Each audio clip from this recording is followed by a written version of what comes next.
আমরা যখন আধার কার্ডে মোবাইল নাম্বার লিঙ্ক করি তখন আমাদের গার্ডিয়ান নেমটি হাইড হয়ে যায় বা সেটা আর থাকে না। তখন আমাদের অনলাইন থেকে বা আধার সেন্টারে গিয়ে গার্ডিয়ান নেম অর্থাৎ বাবা বা স্বামীর নামটি অ্যাড করাতে হয়। এছাড়াও যদি ঠিকানাতে কিছু ভুল থাকে বা গার্ডিয়ান নেম ভুল থাকে তাহলে কিন্তু অনলাইন থেকে সেটা ঠিক করে নিতে পারবেন। এছাড়াও যদি আপনি চান বাবার বাড়ির ঠিকানা থেকে শ্বশুর বাড়ির ঠিকানাতে যেতে বা বাবার নাম উঠিয়ে স্বামীর নাম অ্যাড করতে, তাহলে কিন্তু অনলাইন থেকে এই সমস্ত কাজ করে নিতে পারবেন।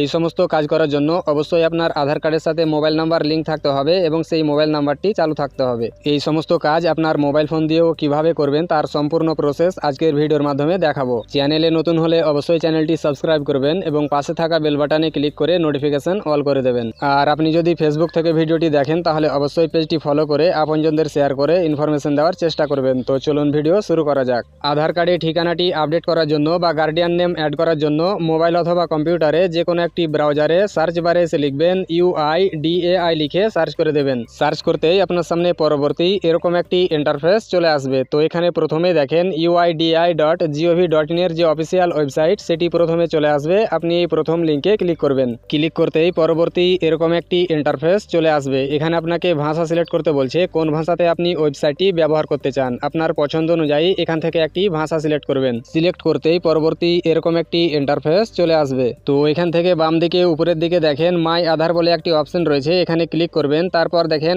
আপডেট ইউর আধার এবং এখান থেকে 3 নম্বরে দেখেন update demographic data and check status, এখানে ক্লিক করবেন অথবা পেজটি এখান থেকে একটু নিচের দিকে স্ক্রল ডাউন করবেন। তো এখানে দেখেন আপডেট আধারে update demographic data and check status, এখানে ক্লিক করবেন। ক্লিক করতেই পরবর্তী এরকম একটি ইন্টারফেস চলে আসবে। তো এখান থেকে ডান দিকে দেখেন লগ ইন বাটন রয়েছে, তো এই লগ ইনে ক্লিক করবেন। লগ ইনে ক্লিক করতেই পরবর্তী এরকম একটি ইন্টারফেস চলে আসবে। তো এখানে বলছে এন্টার আধার নাম্বার, তো আপনি যে আধার কার্ডটি আপডেট করতে চাইছেন সেই আধার কার্ডের নাম্বারটি এই ঘরে ইনপুট করবেন। তারপর নিচে দেখেন একটি ক্যাপচা রয়েছে, এই ক্যাপচাটি এন্টার ক্যাপচা ঘরে ইনপুট করবেন। তারপর লগ ইন উইথ ওটিপি এই অপশনে ক্লিক করবেন। ক্লিক করতেই আপনার আধার কার্ডের সাথে রেজিস্টার্ড মোবাইল নাম্বারে একটি ওটিপি পাঠানো হবে, সেই ওটিপিটি এই এন্টার ওটিপি ঘরে ইনপুট করবেন। তারপর লগ ইনে ক্লিক করবেন। লগ ইনে ক্লিক করতেই পরবর্তী এরকম একটি ইন্টারফেস চলে আসবে। তো এখান থেকে ডান দিকে দেখেন অ্যাড্রেস আপডেট বলে একটি অপশন রয়েছে, এখানে ক্লিক করবেন। ক্লিক করতেই পরবর্তী এরকম একটি ইন্টারফেস চলে আসবে। তো এখান থেকে বাম দিকে দেখেন আপডেট আধার অনলাইন, এখানে ক্লিক করবেন। ক্লিক করতেই পরবর্তী এরকম একটি ইন্টারফেস চলে আসবে। তো এখান থেকে নিচে দেখেন প্রসিড টু আপডেট আধার এই অপশনে ক্লিক করবেন। ক্লিক করতেই পরবর্তী এরকম একটি ইন্টারফেস চলে আসবে। তো এখানে দেখেন নাম 2 বার আপডেট করতে পাবো, ডেট অফ বার্থ 1 বার পাবো, জেন্ডার 1 বার পাবো এবং অ্যাড্রেস নো লিমিট। অ্যাড্রেস সহ বাকি সবকিছু অনলাইনে আপডেট করা গেলেও বর্তমানে অ্যাড্রেস ছাড়া বাকি কোনোটাই আপডেট করা সম্ভব নয় এবং অ্যাড্রেসের কোনো লিমিট নেই। আপনি যতবার খুশি অ্যাড্রেস বা বাবার নাম বা স্বামীর নাম চেঞ্জ করতে পারেন। তো এখানে অ্যাড্রেস ক্লিক করে নিচে দেখেন প্রসিড টু আপডেট আধার, এখানে ক্লিক করব। ক্লিক করতেই পরবর্তী এরকম একটি ইন্টারফেস চলে আসবে। তো এখানে বলছে কারেন্ট ডিটেলস, তো এখানে আপনার বর্তমান যে ঠিকানাটি রয়েছে বা বাবার নাম বা স্বামীর নাম রয়েছে সেটা কিন্তু এখানে শো করবে। তো ঠিকানাটি আপডেট করার জন্য বা স্বামীর নাম বা বাবার নাম অ্যাড করার জন্য এখান থেকে একটু নিচের দিকে স্ক্রল ডাউন করবেন। নিচের দিকে আসলে এখানে দেখেন ডিটেলস টু বি আপডেটেড, আপনি যে অ্যাড্রেসটি বা যার নামটি আপডেট করতে চাইছেন সেটা এখানে ফিল আপ করতে হবে। তো এখানে প্রথমে বলছে কেয়ার অফ, তো এখানে আপনি যার নাম অ্যাড করতে চাইছেন বাবা অথবা স্বামী তার নামটি লিখতে হবে। তার নাম লিখার আগে আপনি যদি স্বামীর নাম অ্যাড করতে চান তাহলে অবশ্যই W/O লিখে স্পেস দিবেন, তারপর নামটি লিখবেন। আপনি যদি বাবার নাম অ্যাড করতে চাইছেন তাহলে S/O স্পেস দিয়ে বাবার নামটি লিখবেন। আর যদি অবিবাহিত মেয়েদের ক্ষেত্রে বাবার নাম লিখেন তাহলে অবশ্যই D/O লিখে স্পেস দিবেন, তারপর বাবার নামটি লিখে দিবেন। আমি যেহেতু বাবার নাম অ্যাড করতে চাইছি তাই S/O দিব, তারপর স্পেস দিয়ে বাবার নামটি লিখে দেব। আপনার আধার কার্ডটি যদি বাংলা ফরম্যাটের হয়ে থাকে তাহলে আপনি উপরে ইংরেজিতে লেখার সাথে সাথে নিচে কিন্তু বাংলাতে চলে আসবে। আর আপনার আধার কার্ডটি শুধুমাত্র ইংরেজি ফরম্যাট অথবা হিন্দি ফরম্যাটে যদি থাকে তাহলে কিন্তু নিচে বাংলাতে আসবে না, এটা অটোমেটিক ইংরেজিতে এসে হাইড হয়ে যাবে। বাংলা বা লোকাল ল্যাঙ্গুয়েজে যে বানানটা আসে সেটা কিন্তু সবসময় সঠিকটা আসে না, তো আপনি অবশ্যই দেখে নেবেন যে সঠিক বানানটা এসেছে কিনা। যদি সঠিক বানানটা না আসে তাহলে অবশ্যই এডিট করে সঠিক বানানটা লিখে নেবেন। গার্ডিয়ান নেম লেখার পর এখান থেকে একটু নিচের দিকে স্ক্রল ডাউন করবেন। নিচের দিকে আসলে এখানে দেখেন হাউস, বিল্ডিং বা অ্যাপার্টমেন্ট, তো আপনার কাছে যদি বাড়ি নাম্বার বা বিল্ডিং নাম্বার অ্যাভেলেবেল থাকে তাহলে এটা এখানে দিয়ে দেবেন। আপনার বাড়ির নাম্বারটি আপনার ভোটার কার্ডে বা ভোটার লিস্টে পেয়ে যাবেন। আপনি যদি না চান তাহলে এটা না দিলেও সমস্যা নেই। তারপর এখানে বলছে স্ট্রিট, রোড বা লেন, তো এখানে আপনার মহল্লা বা গ্রামের নাম যেটা রয়েছে সেই নামটি এই ঘরে লিখে দিবেন। ইংরেজিতে লেখার সাথে সাথে নিচে বাংলাতে চলে আসবে। যদি বানানটি সঠিক না আসে তাহলে বানানটি সঠিক করে নেবেন। তারপর বলছে এরিয়া, লোকালিটি বা সেক্টর, তো আপনি উপরের ঘর অথবা নিচের ঘর যে কোনো একটি ঘরে শুধুমাত্র গ্রামের নামটি লিখবেন এবং একটা ঘর ফাঁকা ছেড়ে দেবেন। কেননা বর্তমানে আধার কার্ডে এমন ধরনের অ্যাড্রেস আছে, প্রথমে গ্রামের নাম, তারপর পোস্ট অফিস, তারপর জেলা, তারপর রাজ্য, তারপর পিনকোড, এতটাই যথেষ্ট।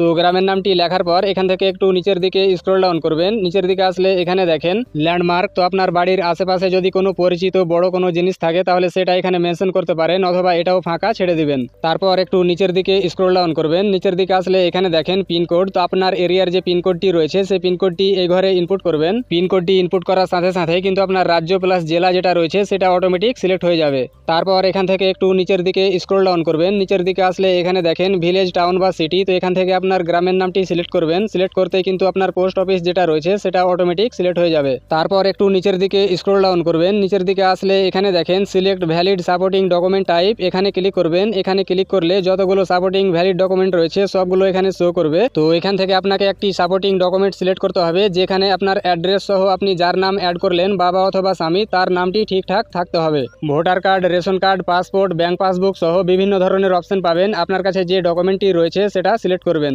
অ্যাড্রেস সহ বাবা অথবা স্বামীর নামের কোনো ডকুমেন্ট যদি আপনার কাছে না থাকে তাহলে আধার আপডেটের যে ফর্মটি রয়েছে সেই ফর্মটি ফিল আপ করে একটি ছবি বসিয়ে এবং সই করে প্রধানের কাছে সই করে আপলোড করতে হবে। যদি আপনি আধার আপডেটের ফর্মটি আপলোড করতে চান তাহলে এখানে দেখেন standard certificate by village panchayat head, এই অপশনটি সিলেক্ট করবেন। আধার আপডেটের ফর্মটি আপনি অনলাইন থেকে ডাউনলোড করতে পারেন অথবা যে কোনো কম্পিউটারের দোকান অর্থাৎ অনলাইনের দোকানে গেলে আপনি খুব সহজেই পেয়ে যাবেন।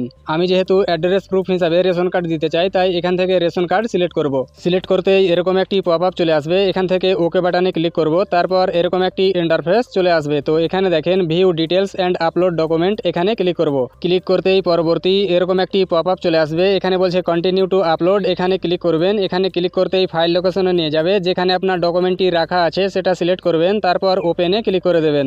ওপেনে ক্লিক করতেই দেখেন যে ডকুমেন্টটি 100% আপলোড হয়ে গেছে। তারপর নিচে নেক্সট বাটনে ক্লিক করবেন। নেক্সটে ক্লিক করতেই পরবর্তী এরকম একটি ইন্টারফেস চলে আসবে। তারপর এখানে বলছে আপডেটেড ডাটা ফিল্ড, আপনি যে ডাটাগুলো আপডেট করলেন অর্থাৎ অ্যাড্রেস প্লাস স্বামী বা বাবার নাম অ্যাড করলেন সেগুলো এখানে দেখাবে। তো আপনি মিলিয়ে নেবেন যে সব কিছু ঠিকঠাক রয়েছে কিনা। যদি কিছু ভুল থাকে তাহলে বাম দিকে এখানে দেখেন এডিট বাটন রয়েছে, তো এখানে ক্লিক করে আপনি আবারও এডিট করে নেবেন। আর যদি সব কিছু ঠিকঠাক থাকে তাহলে একটু নিচের দিকে আসবেন, এখানে দেখেন একটি চেকবক্স রয়েছে, এটা ক্লিক করবেন। এখানে ক্লিক করতে একটি পপ আপ চলে আসবে, এটা ক্লোজ করবেন। তারপর নেক্সটে ক্লিক করে দেবেন।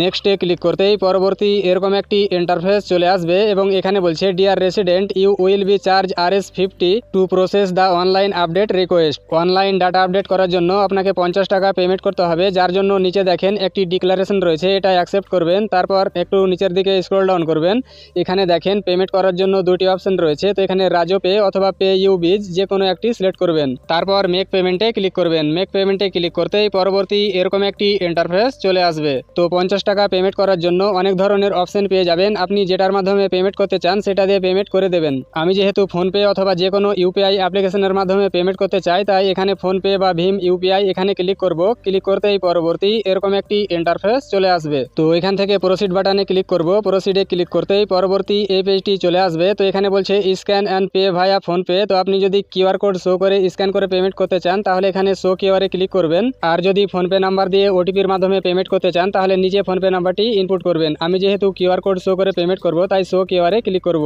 শো কিউআরে ক্লিক করতেই এরকম একটি কিউআর কোড শো হয়ে যাবে। আপনার যে কোনো একটি ইউপিআই অ্যাপ্লিকেশন ওপেন করবেন, তারপর স্ক্যান করে ইউপিআই পিন দিয়ে পেমেন্টটি কমপ্লিট করে নেবেন। পেমেন্টটি কমপ্লিট হয়ে গেলে অটোমেটিক রিডাইরেক্ট করে আপনাকে এরকম একটি পেজে নিয়ে চলে আসবে। তো এখানে আপনার transaction status, payment date, time এবং অ্যামাউন্ট সব কিছু দেখাবে এবং নিচে দেখেন ডাউনলোড অ্যাকনলেজমেন্ট, এখানে ক্লিক করে অ্যাকনলেজমেন্ট স্লিপটি ডাউনলোড করে নেবেন। তো এই অ্যাকনলেজমেন্ট স্লিপে আপনার পুরনো অ্যাড্রেস সহ নতুন অ্যাড্রেস এবং একটি এসআরএন নাম্বার দেওয়া থাকবে যেটা দিয়ে আপনার আপডেট স্ট্যাটাসটি চেক করতে পারবেন।